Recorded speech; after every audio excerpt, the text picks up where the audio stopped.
उदेड तलाई ते राणी गाव या रस्त्यावर एका पिकअपमध्ये 15 लोक प्रवास करत होते आणि चढावावर चढता-चढता ते पिकअप चढू शकले नाही आणि उलट वापस घसरायला लागली आणि ती दरीमध्ये कोसळली.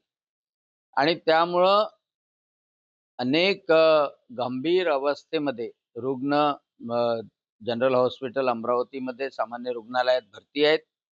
एका मुलाचे दोन्ही पायाचं एका पायाचं अॅम्प्युटेशन करावं लागलं. बाकीच्या रुग्णांना रक्त वगैरे चढवून त्यांना त्या शॉकमधून बाहेर काढण्यात आलं. आता 2 रुग्णांची प्रकृती अतिशय गंभीर आहे.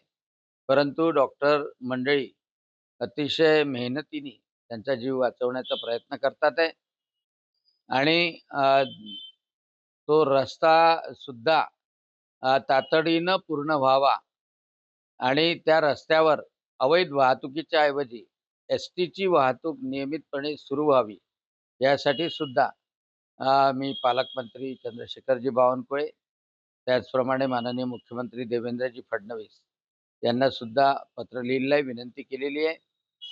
आदिवासी क्षेत्रामध्ये बरेच वेळा या रस्त्याची दुरुस्ती जंगल खात्याच्या नियमामुळे प्रलंबित राहते. तो अडथळा निश्चितपणे दूर करणं अत्यावश्यक आहे.